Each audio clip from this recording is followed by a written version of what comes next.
not just like half-ass, I'm going to bask in awareness kind of meditation, but like get conscious. Like, who am I? What is reality in your own direct experience? No belief systems, no nonsense. Like, that to me is true consciousness work. And that's how you get ahead and you become great and you become a master. And eventually, with enough of that, you begin to come up with original ideas and original thoughts and become a breakthrough thinker in your field, right?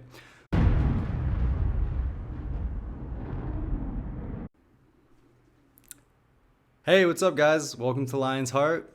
Welcome to my humble abode here in the west coast of Mexico, down south. This is my cabana for the time being. As I've mentioned before, I like simplicity in life. I like to have the freedom to pursue my purpose, and living out here on the beach. I'm looking at the ocean right now. Um, it's not really the best background that YouTube has ever seen, but this is my life. This is how I like to live, and these things don't really matter to me because internally I feel like a millionaire. Um, so today I want to talk about a really exciting topic, which is the forefront of consciousness. But I'd also like to just give an update on how my break went. For those guys who know, I spent about 3 months offline, and really what I was doing was just, I do this every year, and it's just to really go into practice, to go into meditation, to go into being, presence, and not have any responsibilities of needing to use my brain to think and write and come up with connecting the dots on certain concepts and bringing them into the vision. Because as much as I love Lion's Heart, it's actually a lot of mental work to study different topics and think about these different topics and then bring them into a cohesive, integrated way that works for the vision that we're building here, that works for the Lion's Heart vision of, optimizing our lives, creating a powerful life, and then bringing the spiritual realizations into the human life, right? Like, what does it mean to be a person today, while also maintaining the spiritual disciplines, right? And in a very realistic and grounded way. We don't want to be too pie in the sky. We want to really feel empowered and conscious and wise, right? So it was nice to take a break from that, but I did miss it, and it's really nice to be back as well.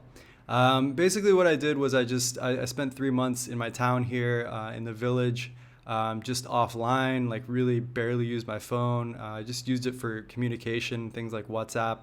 I wasn't on social media. I wasn't on checking the news. I wasn't checking crypto. I wasn't. What else was I not doing? I wasn't doing any adult content. I stayed away from adult content, caffeine, alcohol, these things. I also did semen retention, which was really powerful.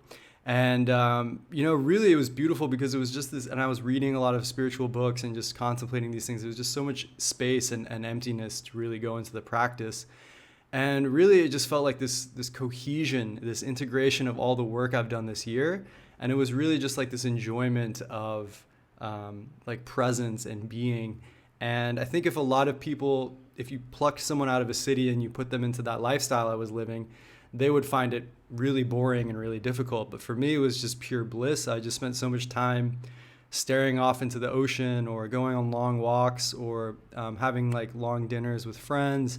There was no sense of rush. There was no sense of urgency. It was just like this total freedom, right? And just reading these beautiful books on consciousness and God realization. I read Tantra Illuminated, which is an extremely powerful book. It was really supplemented what I was doing very well.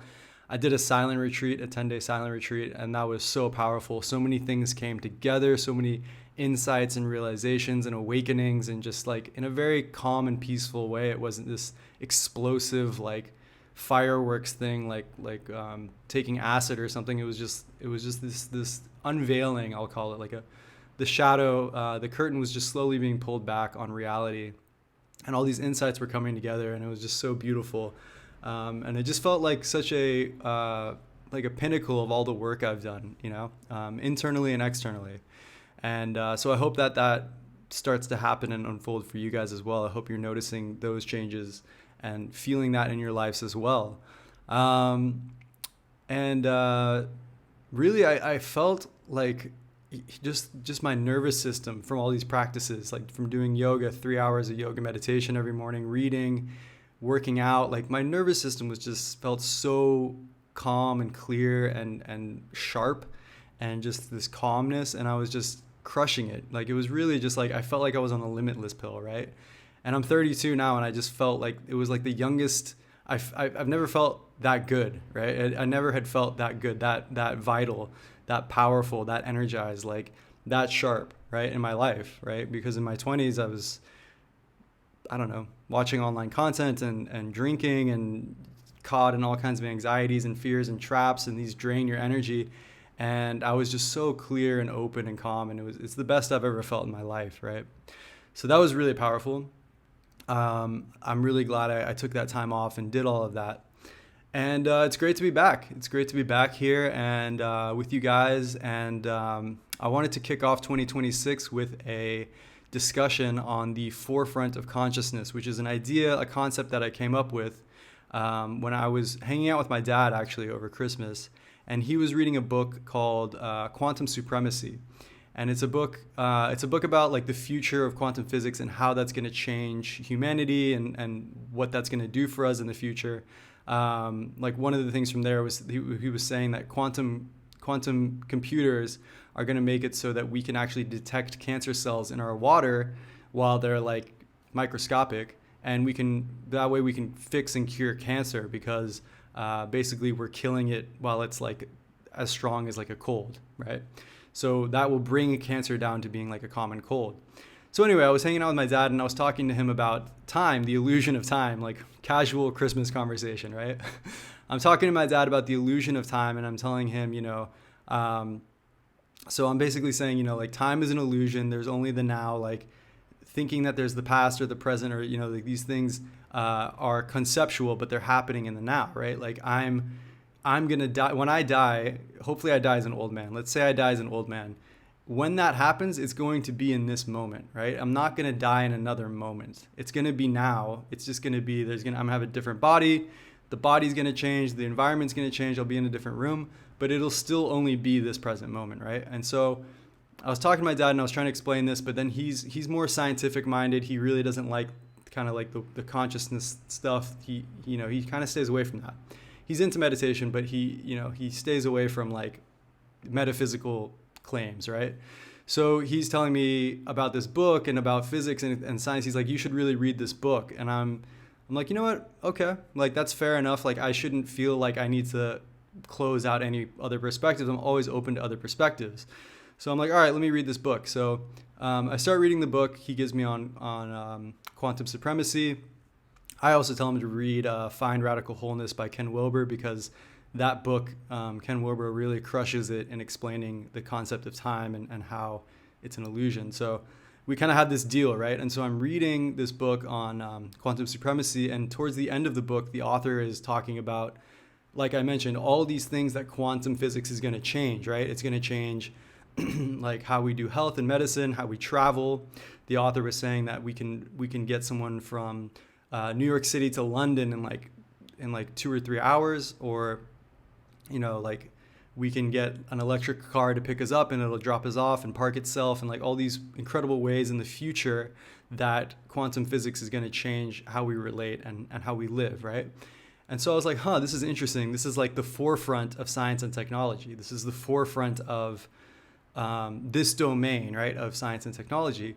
And then me, being obsessed with consciousness and philosophy and wisdom, I started going, okay, so what could this be for philosophy and consciousness and wisdom, right? What's the forefront of philosophy and consciousness and wisdom, right? And I think for us to grasp this, it's really essential that we look at the past as well, the past of consciousness and wisdom and philosophy and spirituality, right?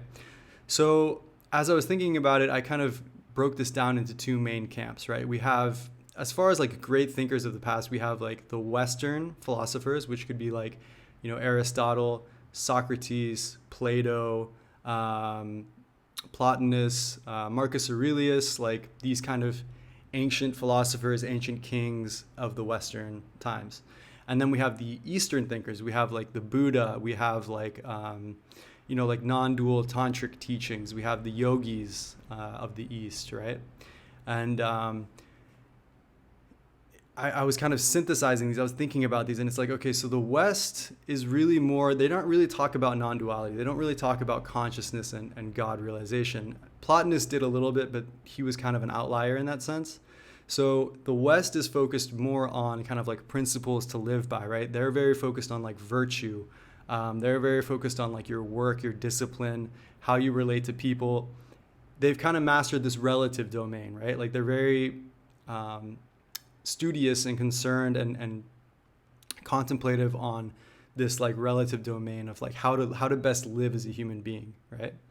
And of course they question things too, and they question reality, and they have philosophy on those as well. I'm not discounting that, but it does seem like the bulk of what we get from them is this kind of like, kind of ways to live, mindsets to live around, like this kind of wisdom, right?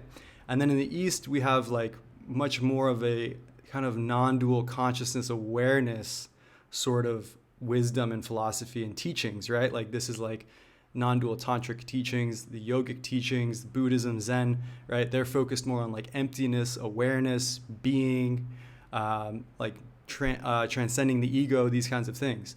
So it's good that we understand this. Right? Like we have like the Eastern and the Western thinkers, right? And I think that it's important that we study these guys and we understand these guys.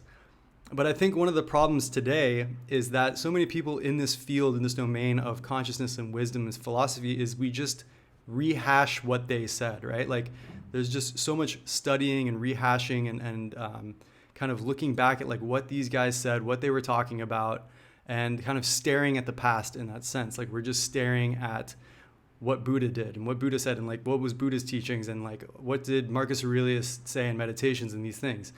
And it's not that those aren't wise, those aren't really wise people, and we should definitely learn from them. But what if we kind of created that as our foundation from which we study, from which we create something new, from which we push the bar forward, right? And I think this is important because, we can see certain thinkers doing this today, like Ken Wilber. He's integrating and synthesizing things in a very new kind of breakthrough original way that is very important for the forefront of consciousness, for the future of consciousness, right? And in anything with human society, anything with like things that humanity is working on, things that humanity is doing, we can kind of look back and see how much things have changed, right? If we look at medicine and technology for humanity like 1,000 years ago, that's pretty much seen as like primitive and savage to the medicine and the technology that we have today. If we look at even like human rights, like the amount of slavery that was happening 1,000 years ago, wars, slavery, imbalance of power, lack of freedom, lack of rights, and we look at this today, it's like we're in paradise, right? It's like there's so much freedom, there's so much more, like in general, there's just so much more freedom, there's so much more equality, there's so much more quality, higher quality of life, right? And so what I'm concerned about and what I want to encourage and kind of bring up here is like what is in the future for us, right? Like what's going to be in 1,000 years, right? In 1,000 years, the humans who look back at us now, what are they going to say about our philosophy and our consciousness and our wisdom, right? Is it still going to be like this concern, not concern, but this study of like Aristotle and Socrates and Buddha? And that brings up another point, like did Aristotle, Socrates, and Buddha, like did they actually have the timeless principles of the human philosophy, of human life that expand forever, right? And I don't think so. I think that in the future, in 1,000 years, there will be new breakthrough ideas in spirituality, in consciousness, in how to live, in philosophy. There'll be new breakthroughs in those domains. And these thinkers of the past might even seem kind of elementary, right? It might even seem like duh, right? Like virtue, like, yeah, money doesn't buy happiness, live simply, live authentically. Maybe even something like awareness, emptiness, consciousness of oneness is kind of just like a commonplace knowledge in the future. Maybe that's like we're living in the primitive times, thinking that we're these separate people and that people are separate from us and the reality is separate from us, and that's actually seen as savage in the future, right? So it's definitely something to think about. It's definitely something to contemplate on and ponder. I think it's also important that we understand just how unpopular philosophy and wisdom and spirituality and consciousness is today, right? Like, if we look at the top thinkers today, like Ken Wilber, Peter Ralston, Adyashanti, John Vervaeke, if we look at these guys, they're really not popular. They have a few hits. Maybe like their top things have like 1 million views or something, right? And I'm not even talking about book sales. That's much less. But like John Vervaeke, I think he has around like 1 million subscribers on YouTube, which is good. That's not nothing. But you compare that to like Mr. Beast, who has like 250, 300 million, right? Or the amount of money and research that's going into like science and technology, or the amount of money and research that's going into, military developments, or, the amount of time and energy that goes into political news, right? Like there really isn't a large care or study or emphasis on wisdom traditions and what it means to live the best human life, right? Like there's just not that much of a care of that in our society. That might change in the future as people hopefully become, wiser, but for the times that we live in now, that's just not the case. So we have to understand that we're in a very unpopular field, right?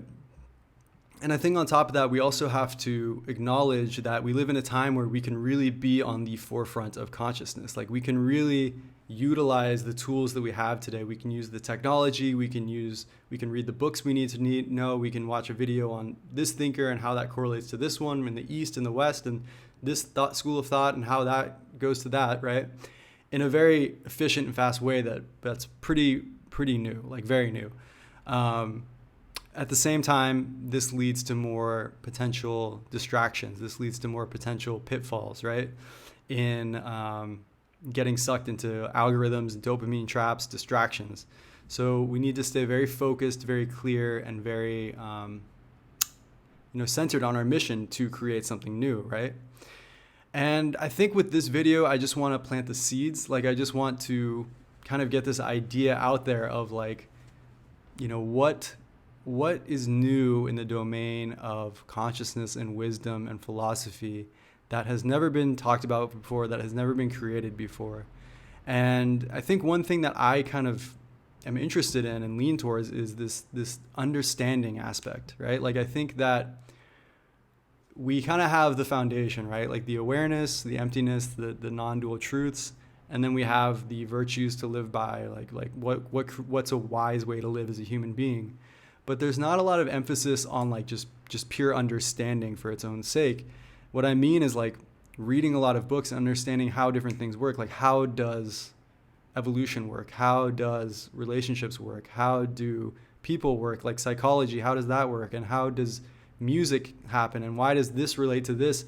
And like this kind of interconnecting and correlating of different aspects of reality.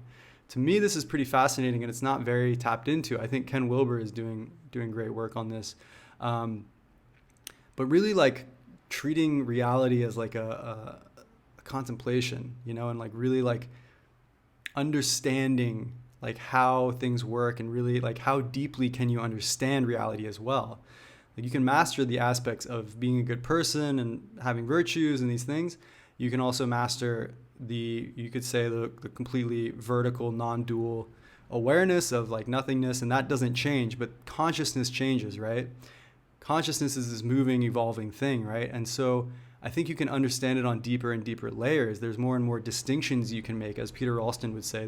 There's infinite distinctions you can make within reality. There's the one absolute truth, right? There's the one absolute truth of what you are and what this is. But then within that, it's an endless field. It's like an endless playground of uncovering and discovering. And I think to me, that is a spiritual aspect. That is a godly aspect of life and reality, is like understanding, these different corners and nooks and crannies of why we're here and what this is and how things interconnect and correlate. I think one of the faults of the past is that's kind of shooed away. That's kind of seen as you'll never, like, don't even try. As if like this is a mistake, almost like with the transcendence, like the emphasis on like transcending Maya or transcending the illusion, or these things. And I think that's problematic because I don't think this is a mistake, and I think that God or consciousness or reality wants to understand itself on deeper and deeper levels, right? So that's just a taste. That's just something I thought came up with, but it can maybe get the gears going and kind of get you guys excited for what's possible here. And I think it's also important to acknowledge that there's no reason that we can't actually be on the forefront of consciousness. There's no reason that we can't be those thinkers, those great thinkers, and push the limits and create something new. Like there's absolutely no reason. All of that is limiting beliefs, right? Everybody who ever did anything great worked very hard at it, and they did deliberate practice. And I'm reading a book right now. I'll make another video on this on how it's possible to master anything in life, but I'm reading a book right now on how this idea of talent is kind of a myth. Like it's kind of, you can't really find talent anywhere. And if you really look at people who have done great things, really what it boils down to is that they just practiced a lot and they did the thing that mattered the most, right? It wasn't just hard work and practice, but it was kind of like a conscious practice, like an aware practice on what mattered, like what actually, it's like the 80-20 rule. Like how much are you digging into? And the thing is, like, the thing that matters is usually the hardest thing to do, right? Like, so a violinist, it's solo practice. Like for us, for consciousness work, what is that hardest thing to do? And I think that it's contemplation. I think that it's sitting and meditating. I think that it's like taking that hour or two a day to really sit with, like, not just like half-ass, I'm going to bask in awareness kind of meditation, but like get conscious. Like, who am I? What is reality in your own direct experience? No belief systems, no nonsense. Like that to me is true consciousness work. And that's how you get ahead and you become great and you become a master. And eventually with enough of that, you begin to come up with original ideas and original thoughts and become a breakthrough thinker in your field, right? So let's bring that excitement and that mentality to consciousness work. And just to conclude, I'll leave you guys with a, I guess you could say like an inspiring vision of maybe what the future holds for philosophy and consciousness. And what I thought of was like, you know how today we think it's savage that they had like slaves and forced marriages and things like that. My thought is that in the future, people might think that it's savage that we had like these negative thoughts towards each other, right? And what I mean by that is that what if in the future humans are so wise and conscious compared to today that the consciousness of oneness, the sameness of ourselves, like the similarity is basically like third grade knowledge, right? And so that to have negative thoughts about other people or to be mean to other people, even in your mind, like judging them and things like that, is seen as like savage and stupid, because it's like you're just hurting yourself, you're just judging yourself, you're just, why would you be mean to yourself, right? And to me, that's an inspiring thought. I hope that humanity gets to that point, maybe 2,000 years.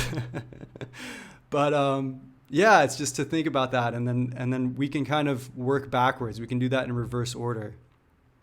And we can think about what the future of human philosophy and wisdom and spirituality will look like, and how can we start working on that today? Like, how can we be the front runners of that right now? Because it's all conceptual right now. We are the future. We are the now. Like, we're as future as it gets, right? Like, anything you think beyond this is just concept. It doesn't actually exist. So in a certain sense, if you want to be on the forefront, you're literally creating the future. You're creating something new, right? So I think this is beautiful. I think it's extremely inspiring. And I also think there's no reason that this can't be done. So with that, I will sign out. Lots of love, guys. It's great to be back, and let's crush it. Talk soon. Peace.